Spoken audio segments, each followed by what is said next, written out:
And continental climate says that there is a warm summers and extremely cool or cold winters.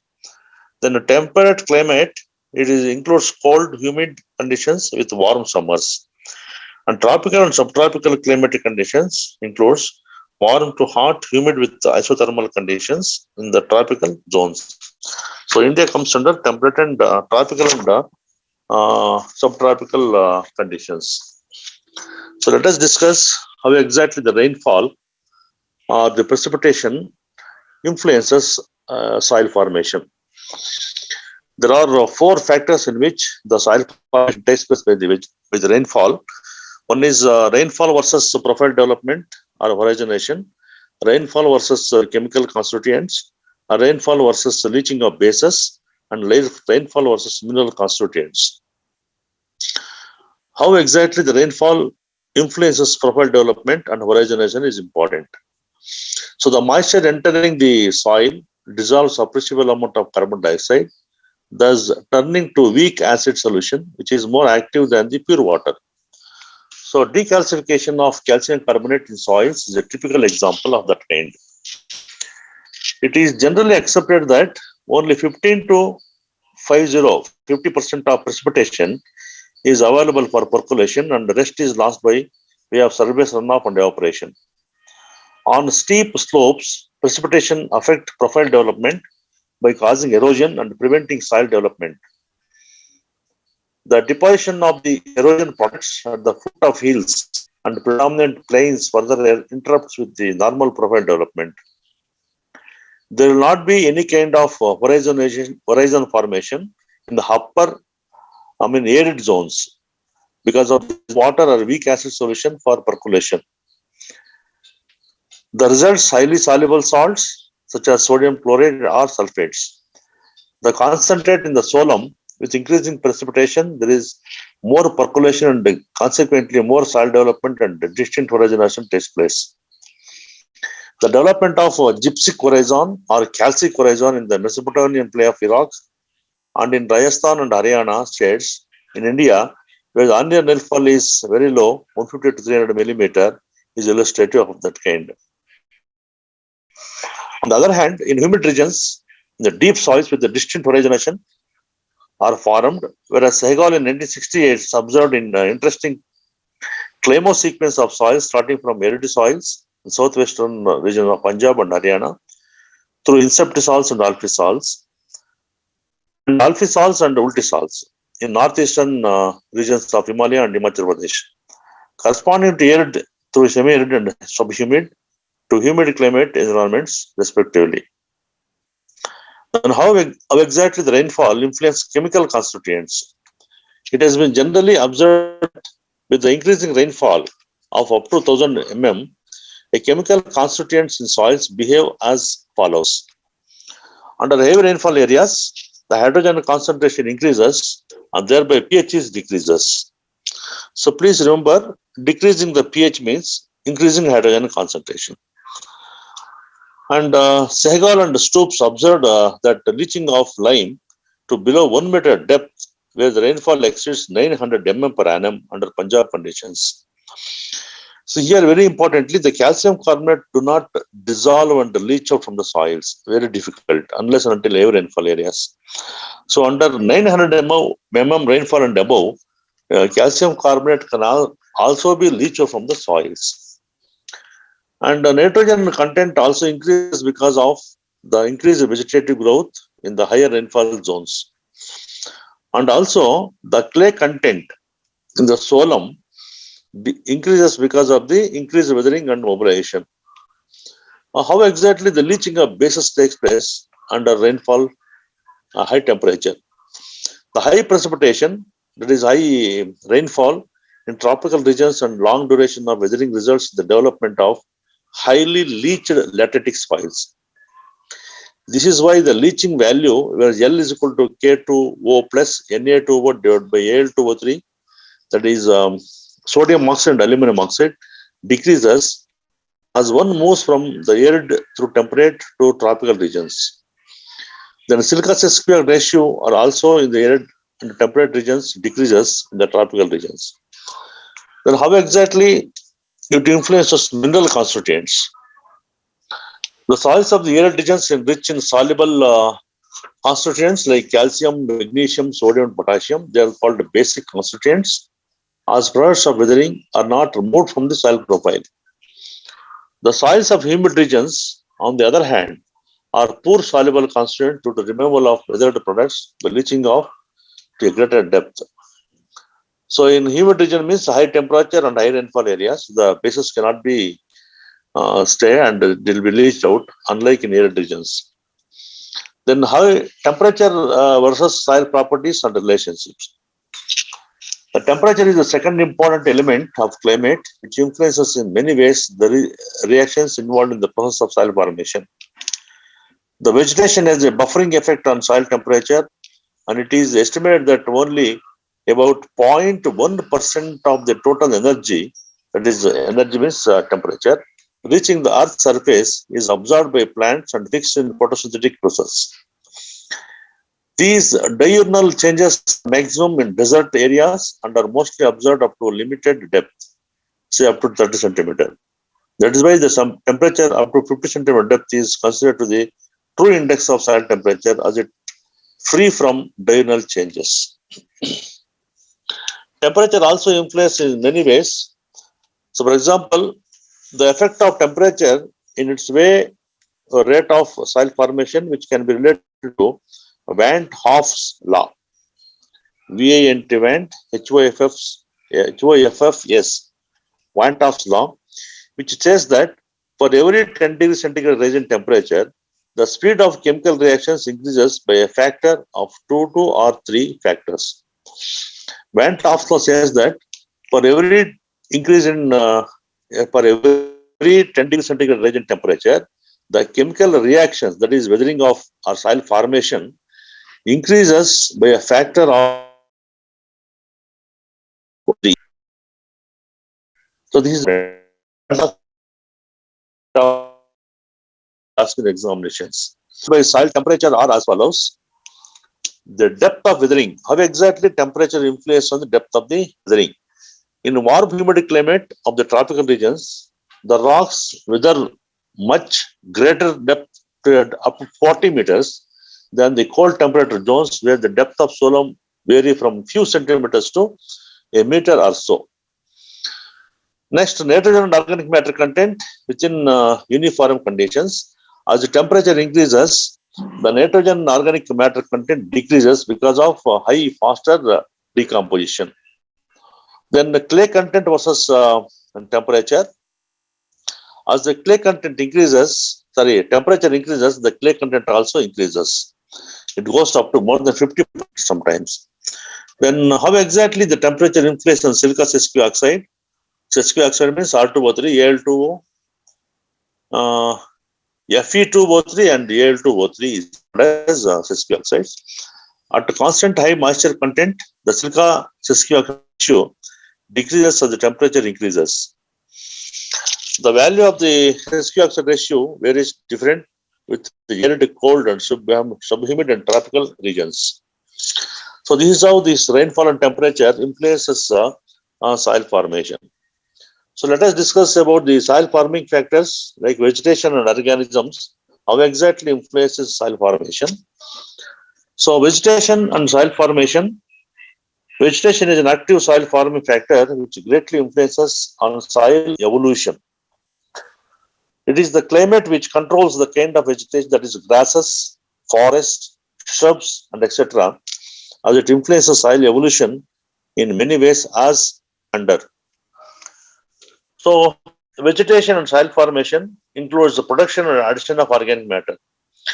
We know very well that the greatest contribution of the vegetation is through the addition of organic matter or leaf litter to the surface. So different types of plant species produce varying amount of organic matter content.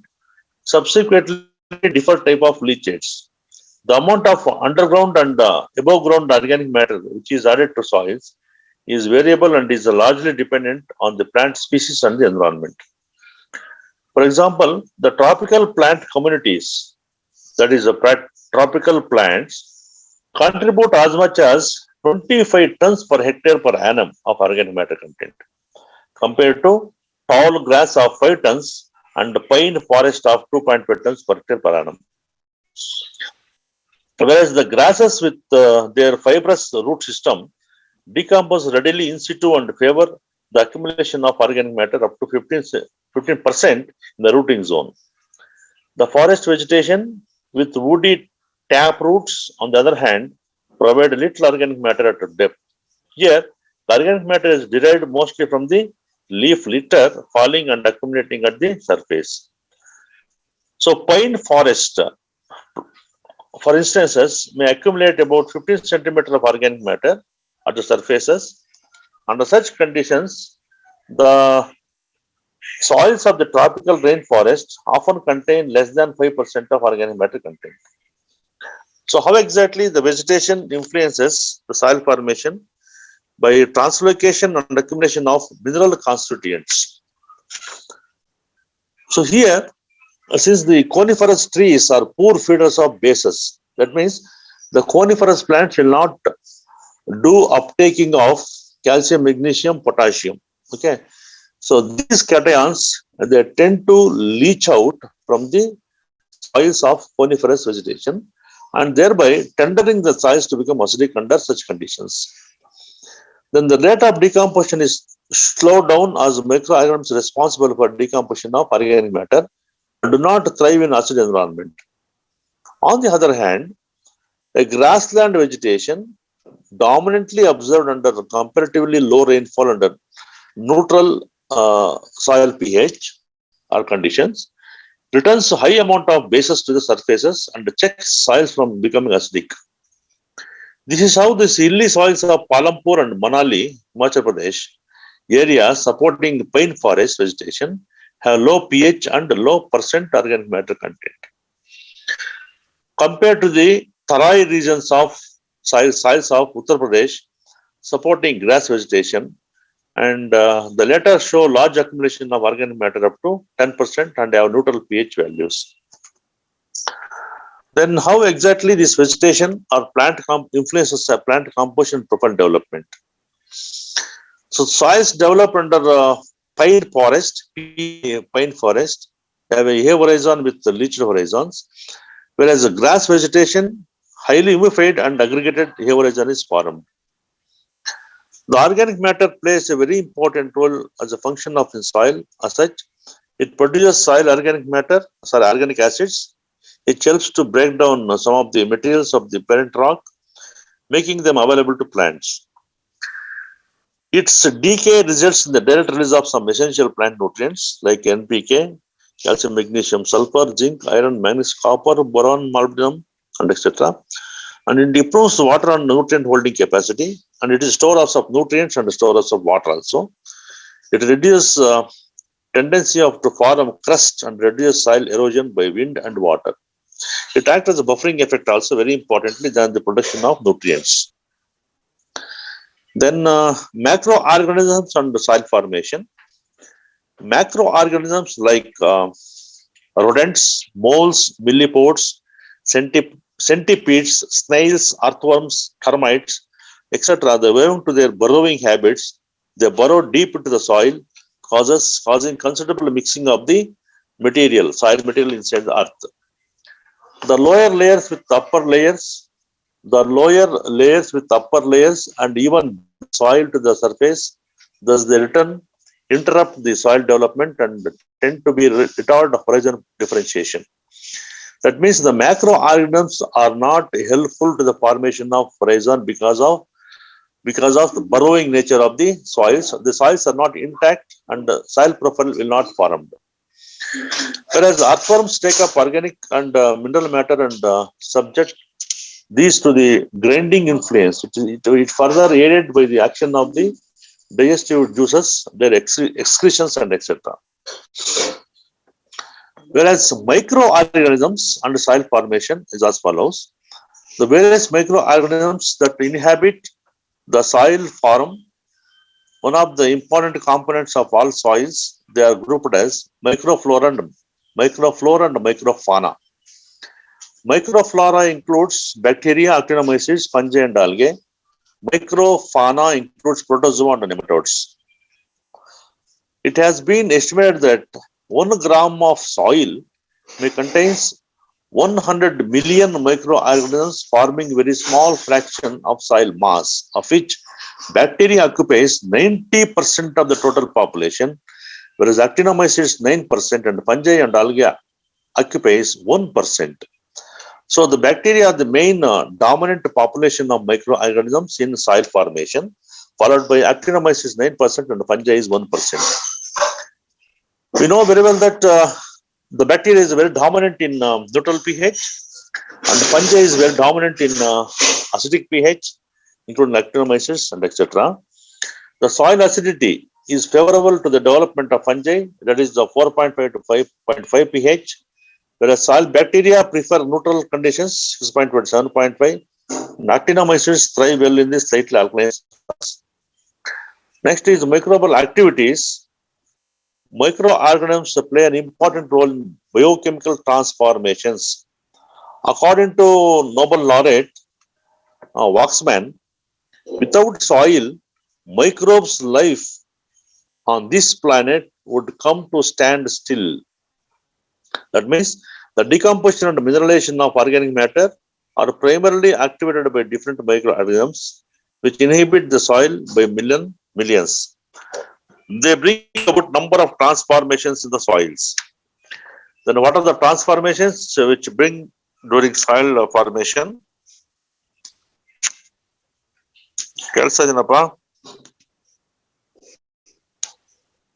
ಕೇಳಿಸ್ತಿದೆ sir. Yeah.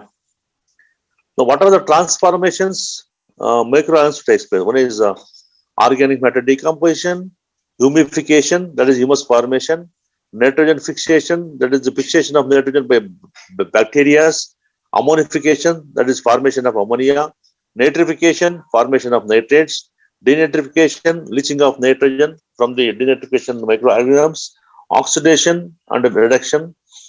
So the decomposition of organic matter takes place on two phases. One is mineralization of organic matter content, another one is humidification of organic matter content. So mineralization is a biochemical breakdown of the dead plant tissues by soil microorganisms to produce simple structured soluble organic substances, mineral compounds, and metal cations and gases. During the second phase of the humidification, that is humidification, soluble organic substances regroup themselves into large molecules by polymerization and become poorly soluble.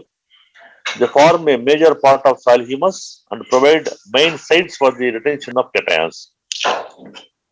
The other major products of soil humus are polysaccharides, gummy, byproducts of microbial excretions. They bind mineral particles together as aggregates and provide resistance against soil erosion. If you take bacteria as such, they are primarily responsible for the process of ammonification, in which they take part in decomposition of proteins, the liberation of ammonia. So ammonia is liberated. Then it is transferred into nitrates by Nitrosomonas and further to nitrates by Nitrobacter. The process is called nitrification. Nitrification is a biological process by which the ammonia is converted into nitrites by the Nitrobacter and then ammonia is converted into nitrates and nitrates to nitrate. So nitrate to nitrate, ammonia to nitrate is Nitrosomonas, and nitrate to NO3 is Nitrobacter. Such bacteria are active in surface soils having neutral soil reaction and moisture content of field capacity. They also very important. They also play a very important role in nitrogen fixing bacteria, such as free nitrogen from the air and convert into nitrogenous compounds used for the plants. One group like Rhizobium functions in symbiosis, that is symbiotic nitrogen fixation, with the leguminous plants, and other Azotobacter fixes atmospheric nitrogen independently or the host plant. So how exactly the fungi helpful in soil formation? These are the plants without seed, stem, leaf or roots and have no chlorophyll. The population varies with the kind of soil. It is lower in black cotton soils than red soils. They are, however, observed in all depth of soil. The soil fungi play a dominant role in synthesis of lignoproteins complex and the formation of new compounds such as polysaccharides, gums, chitin. They decompose protein and convert them into amino acids and ammonia. The ammonifying capability of soil fungi at places is greater than that of the bacteria. Then actinomycetes play a very important role. They're either absent in thinly observed in waterlogged and acid soils, but are abundant in tropical, warm, semi-arid and ecoregion and neutral conditions than in the temperate areas. So they involved in decomposition of all sorts of organic substances. They have the capability of breaking down cellulose, proteins, and amino acids. They are break down and converted into ammonia. Then algae plays a very important role in soil formation. In wet conditions, such as in paddy fields, one of the important role of algae is the fixation of elemental nitrogen. The blue-green algae fix relatively large amount of atmospheric nitrogen per gram of paddy soils. At least it fixes 1 milligram of nitrogen per gram of soil in paddy fields. That is wetland conditions. Whereas protozoa, soil protozoa either feed on soil organic matter content on bacteria. Some bacteria like Azotobacter get more active in the presence of protozoa and fix greater amount of nitrogen. Similarly, protozoa help in ammonifying organisms to liberate greater quantities of ammonia. Then biogenic soil features.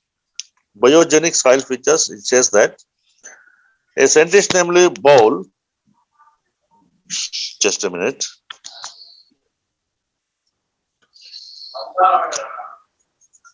So 74 students ಬಂದರಲ್ವಾ? అవును sir. A scientist namely Bowl et al. 1973 recognized the 4 major levels of organic horizon in mineral soils.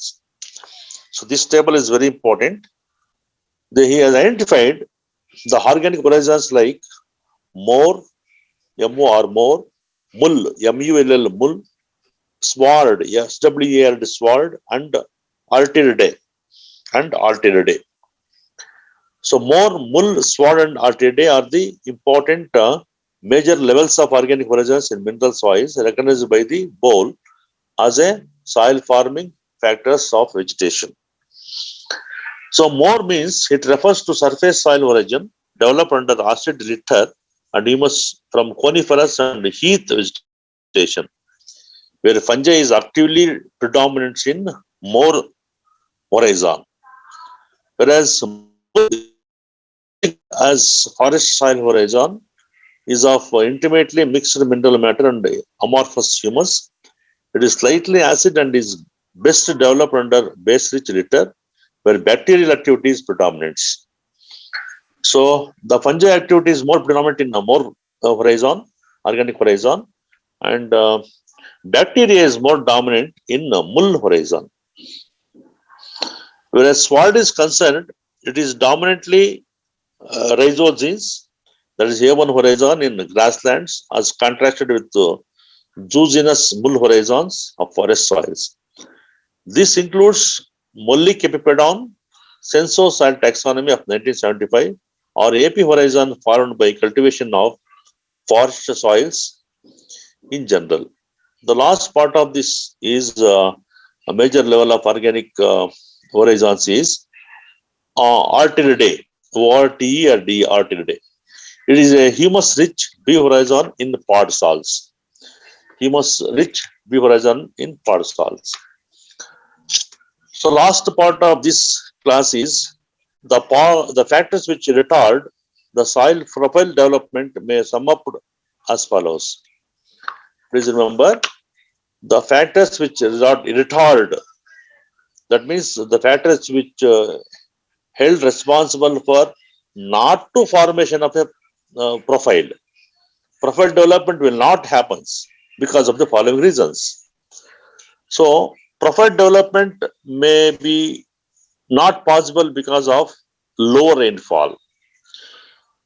Profile development will not take place because of severe wind or water erosion. So profile development will not take place because of activity of burrowing animals.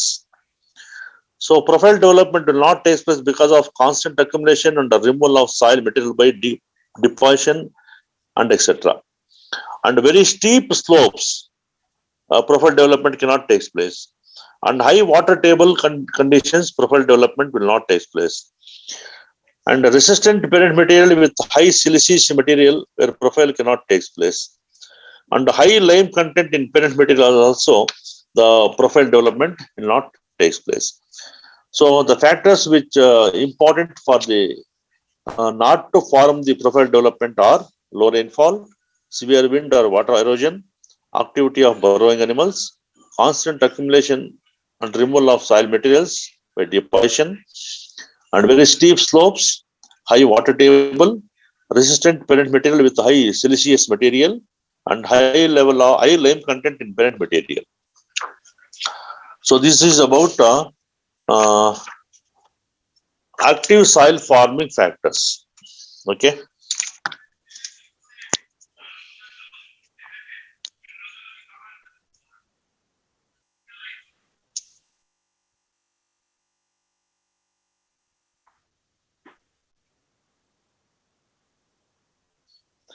Your free meeting will end up at 10 minutes.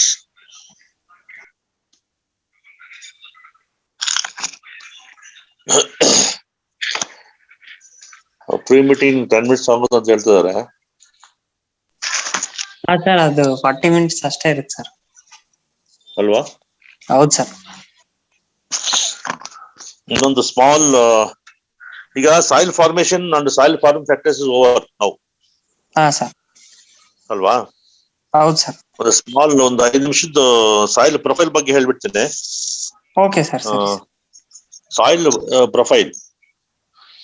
Study of soil profile and its characteristics, their master horizons, transitional horizons and subordinate horizons. Soil profile. Actually, ನಮ್ಮ department ಮೇಲ್ಗಡೆ second floor ಅಲ್ಲಿ ಒಂದು ಪೆಡಗೋರಿಯಂ ಇದೆ. ಅದಕ್ಕೊಂದ್ಸಲ ಕರ್ಕೊಂಡು ಹೋಗಿ ತೋರಿಸ್ತೀನಿ. ಎಲ್ಲರೂ ನೋಡ್ಬೋದು ನೆಕ್ಸ್ಟ್ ಪ್ರಾಕ್ಟಿಕಲ್ ಕ್ಲಾಸ್ ಇದ್ದಾಗ. So what is the meaning of soil profile? A profile is defined as